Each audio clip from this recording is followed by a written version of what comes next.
Hi welcome to India's largest digital media network Suman TV. నేను మీ కీర్తి. ఈరోజు మనం ఎరిట్ హాస్పిటల్లో ఉన్నామండి. మనతో పాటు HOD and director of ortho of course from ఎరిట్ హాస్పిటల్ డాక్టర్ ప్రభాత్ రెడ్డి గారు ఉన్నారు. నమస్తే సార్. నమస్కారం sir, failed proof shoulder surgery చాలా మందికి తెలియదు. సో ఈ వీడియోలో దీనికి సంబంధించిన ఇన్ఫర్మేషన్ ఇద్దాం సార్.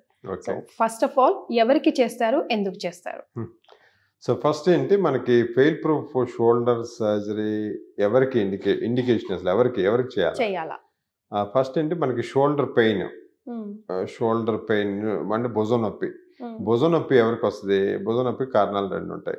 యూజువల్ ఏంటి, ఒకటి స్పోర్ట్స్ ఇంజరీస్. యూజువల్ ఎవరు మనకు కామన్గా చూసేది స్టార్ట్ గేమ్స్, అంటే డైరెక్షన్ మారిపోతూ ఉంటుంది.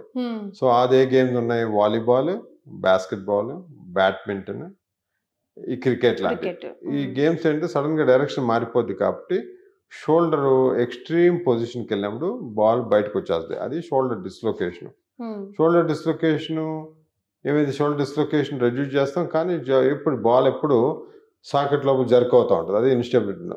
రెండో బ్యాచ్ ఇప్పుడు మన కొత్త ట్రాఫిక్ పెరిగిపోయింది, రోడ్ ట్రాఫిక్ యాక్సిడెంట్స్ ఇంక్రీజ్ అయిపోయినాయి. సో దానివల్ల ఏంటంటే బైక్ మించి పడిపోవడం చెయ్యి అడ్డ పెట్టుకుంటారు పడకుండా ఉండటానికి. సో అప్పుడు ఏమవుతుందంటే షోల్డర్ సేమ్ థింగ్. ఈసారి బాల్ పూర్తిగా బయటకు రాదు, కానీ సగం బయటకు వచ్చి లోపలికి వెళ్ళిపోద్ది, లూజ్ అయినట్టు. కానీ ప్రాబ్లం ఏంటి, సేమ్ మళ్ళీ ప్రతిసారి వాడుతున్నప్పుడల్లా బాల్ సాకెట్లో నుంచి కొద్దిగా జర్క్ లోపలికి వెళ్ళినట్టు తెలిసిపోతుంటుంది. ఎప్పుడు అలా తెలుస్తూ ఉంటుంది. నా షోల్డర్ వీక్, ఆ వీక్ అనేది షోల్డర్ ఇన్స్టెబిలిటీ అంటాం. సో దీనికి ట్రీట్మెంట్ నాన్ సర్జికల్ ట్రీట్మెంట్ ఉంది, సర్జికల్ ట్రీట్మెంట్ ఉంది. నాన్ సర్జికల్ ట్రీట్మెంట్ ఏంటంటే, ఆ టేర్ అన్నది జాయింట్ లేబరం అంటాం. ఆ లేబరం టేర్ అన్నది 1 సెంటీమీటర్ కన్నా చిన్నగా ఉంటే దాన్ని సర్జరీ చేయాల్సిన అవసరం లేదు. ఆ సెంటీమీటర్ హోల్లోకి స్టెమ్ సెల్ ఇంజెక్షన్స్, లైక్ మనకి ప్లేట్లెట్ రిచ్ ప్లాస్మా థెరపీ అంటాం, బోన్ మ్యారో థెరపీ అంటాం, ఇస్తే ఆ హోల్ మూసుకుపోద్ది. సో సర్జరీ లేకుండా హీల్ అయిపోద్ది. 1 సెంటీమీటర్ కన్నా పెద్ద లేబరల్ టేర్ ఉంది, బాల్ జరుకోతూ ఉంటుంది, దానికి ఈ స్టెమ్ సెల్ థెరపీ పనిచేయదు. దానికి మనం use a technique call fail proof shoulder surgery అంటాం. ఫెయిల్ ప్రూఫ్ ఎందుకంటే కామన్గా ఈ షోల్డర్ టెక్నాలజీ మారిపోవడంతో మనకు వచ్చి వాడే యాంకర్స్ అంటాం, అవి బయో అబ్జార్బుల్ అంటే కరిగిపోతాయి. రెండోది వాడే సూచర్స్ నాటెడ్ వచ్చే ఏమైందంటే, నాటింగ్ బాగుంటే మంచి స్టెబిలిటీ ఉంటుంది. నాటింగ్ బాగాలేదంటే, నాట్ అంటే ముడేయటం. మనం ముడేస్తే బాగుంటుంది, కానీ ముడి సరిగ్గా పడకపోతే లూజ్ అయిపోతాయి. అందుకని ఇప్పుడు కొత్తగా లేటెస్ట్గా నాట్లెస్ టెక్నిక్ అంటాం. సో బేసికలీ యాంకర్లు వేసి నాట్ లేకుండా ఫిక్స్ చేస్తే, మనం ఎంత టైట్గా ఫిక్స్ చేస్తామో సర్జరీ అప్పుడు ఎప్పటికీ అదే ఉంటుంది, ఆ స్ట్రెంత్ లూజ్ అవ్వదు. సో దాంతో ఏమైందంటే, సడన్గా షోల్డర్ సర్జరీ తర్వాత ఫెయిల్యూర్ రేటు సిగ్నిఫికెంట్గా పడిపోయింది. సో మనం ఇప్పుడు వరకు అరౌండ్ 1200, 1300 సేమ్ టెక్నిక్ వాడి షోల్డర్ స్టెబిలిటీకి సర్జరీ చేసాము. హార్డ్లీ ఎనీ ప్రాబ్లం, అసలు ఒక పేషెంట్ కూడా డిస్లొకేట్ అవ్వలేదు. అది fail proof shoulder surgery advantage. Sir, అంటే జనరల్ గా మెడ నొప్పి వచ్చినా, షోల్డర్ పెయిన్ వచ్చినా, బ్యాక్ పెయిన్ వచ్చినా స్పాండిలైసిస్ అనుకునే ప్రమాదం ఉంది. ఎలా సార్ గుర్తించడం? సో భుజం ప్రాబ్లము స్పాండిలైటిస్, మెడది అనుకుందాం. సో నడువుకి భుజానికి సంబంధం లేదు. సో మెడ నొప్పి, భుజం నొప్పి ఒకటేలాగా ఉంటాయి సిమ్టమ్స్. సో భుజం నొప్పి వచ్చాడు అంటే అది మెడ అయిండొచ్చు, భుజం అయిండొచ్చు. అది దానికి ఇన్వెస్టిగేషన్ కూడా చేయక్కర్లా, మనం ప్రాపర్గా ఒక 5 నిమిషాలు పేషెంట్తో స్పెండ్ చేయగలిగితే ఆ మెడ భుజమో చెప్పేయచ్చు. సో మెడ నొప్పి ఇది బండ గుర్తు. మెడ నొప్పి, మెడలో ఉన్న డిస్క్ పాడైంది, నెర నొక్కుతుంది అనుకుంటే ఆ భుజంకి వస్తుంది. ఆ పెయిన్ మోచేయి కన్నా కిందకి వెళ్తుంది, అంటే నరం పెయిన్ అది. షోల్డర్ ప్రాబ్లము ఫస్ట్ మెడ నుంచి స్టార్ట్ అవ్వదు, మెడ కింద నుంచి స్టార్ట్ అయ్యింది, మోచేయి వరకు వచ్చి అయిపోద్ది.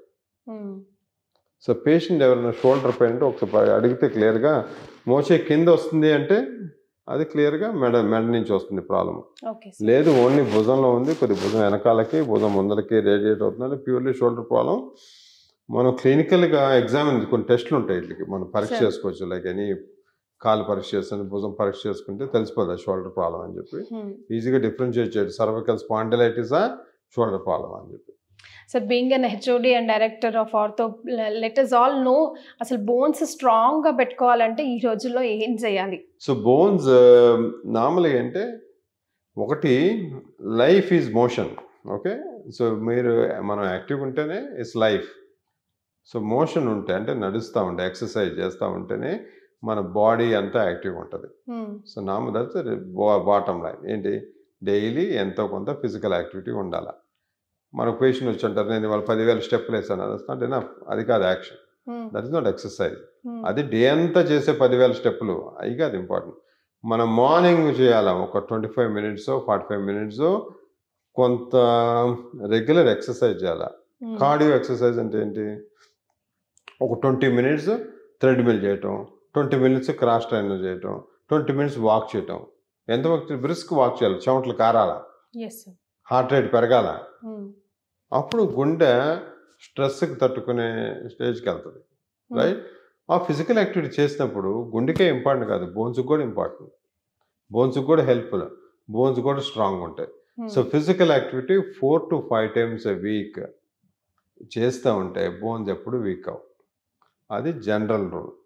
మనకి ఏజ్ ఒకటి వచ్చింది, ఏజ్ పెరుగుతున్న కొద్దీ 45 ఫీమేల్స్ తీసుకుందాం, లేడీస్కి మ్యూనోపాజ్ అని ఒకటి అయితే వాళ్ళకి లైఫ్ చేంజెస్ న్యాచురల్లీ ప్రతి లేడీ మ్యూనోపాజ్ వెళ్ళాల్సిందే. మ్యూనోపాజ్ అవ్వటంతోనే వాడి బాడీలో ఉన్న హార్మోన్స్ తగ్గిపోతాయి. తగ్గిపోతే ఏమవుతుంది, మన బోన్స్లో ఉన్న కాల్షియంని బయటకు వచ్చేయటం మొదలవుతుంది. దాన్ని పోస్ట్ మినోపాజల్ ఆస్టియోపోరోసిస్ అంటారు.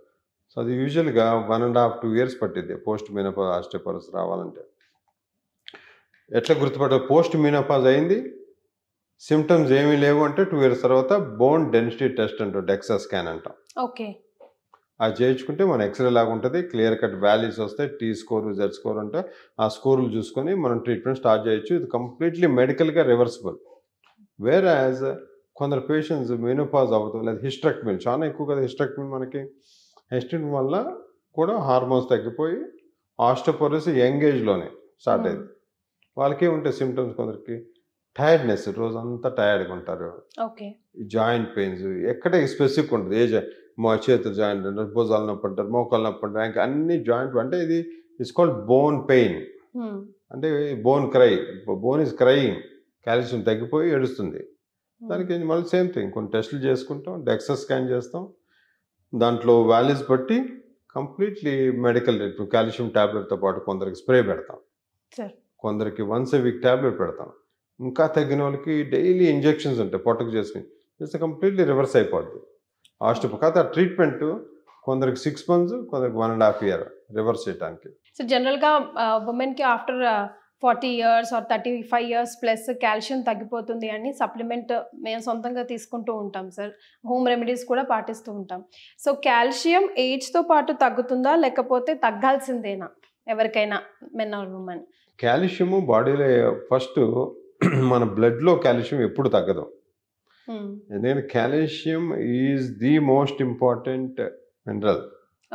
ఓకే, సో అది బాడీ డిజైన్ ఎట్లా అంటే ఎట్లా కొట్లా కాల్షియంని బ్లడ్లో నార్మల్గా మెయింటైన్ చేస్తుంది. సో బ్లడ్లో మన కాల్షియం తగ్గుతుంది అనుకో, బోన్ నుంచి తీసేస్తుంది, రిమూవ్ చేస్తుంది. సో బోన్ నుంచి తీయకుండా ఉండటానికి మనం ఎక్సర్సైజ్ చేసుకోవాలా. మినోపాజల్ ఒకటి, మినోపాజల్ రిలేటెడ్ విమెన్ మినోపాజ్ అవుతూనే మనం కాల్షియం టాబ్లెట్లు వేసుకుంటా ఉంటే మెయింటైన్ అయింది. Physical activity more important calcium టాబ్లెట్ల కన్నా చేస్తే అప్పుడు ఆస్టియోపోరోసిస్ రాకుండా ఆపచ్చు. సార్ కాల్షియం టాబ్లెట్స్ వేసుకుంటే వెయిట్ పెరుగుతాం, ఇది మిత్తా నిజమా? 100% మిత్తే. Okay, calcium tablet, calcium is a mineral. మన బోన్లో ఉన్న హైయెస్ట్ క్వాంటిటీలో ఉన్న మినరల్ బాడీలో కాల్షియం ఎట్లా ఫంక్షన్ చేస్తే మనకు తెలిసి దాని కాల్షియం బాడీలో కాల్షియం మన మజిల్ని కంట్రోల్ చేస్తుంది, నర్వ్ని కంట్రోల్ చేస్తుంది, హార్ట్ని కంట్రోల్ చేస్తుంది, బ్లడ్ క్లాటింగ్ని కంట్రోల్ చేస్తుంది, బోన్ని కంట్రోల్ చేస్తుంది. కాల్షియం తీసుకుంటే వెయిట్ పెరగం, మన ఇన్పుట్ పెరిగితే వెయిట్ పెరుగుతాం, లేకపోతే వేరే కారణాల వల్ల వెయిట్ పెరుగుతాం. అంటే ఏంటి, 50 దాటిన తర్వాత నీకు కావాల్సిన ఇంటేక్ అంటే మనం తినే ఫుడ్ ఎక్కువ అవసరం ఉండదు. బేసిక్ మెటబాలిక్ రేట్ అంటాం కదా, బిఎంఐ అంటాం కదా, Yes, sir. BMR basic metabolic BMR అంటాం. Hmm. ఆ బిఎంఆర్ అనేది మన వయసు పెరుగుతున్న కొద్దీ గ్రాడ్యువల్గా తగ్గిపోతుంది. తగ్గిపోతున్నప్పుడు ఇంటేక్ కూడా తగ్గిపోవాలా. Hmm. మన ఇంటేక్ 30sలో తిన్నట్టు 50sలో తింటే 100% వెయిట్ పెరుగుతూనే ఉంటాం. ఈ అన్నెసరీ క్యాలరీస్ తగ్గించుకొని మనం ఫైబర్ లైక్ వెజిటబుల్స్, ఫ్రూట్స్ ఇవి తింటా ఉంటే weight will be maintain healthy. All right, sir. Thank you so much and giving us such a valuable suggestions. Thank you. Thanks a lot. Thank you.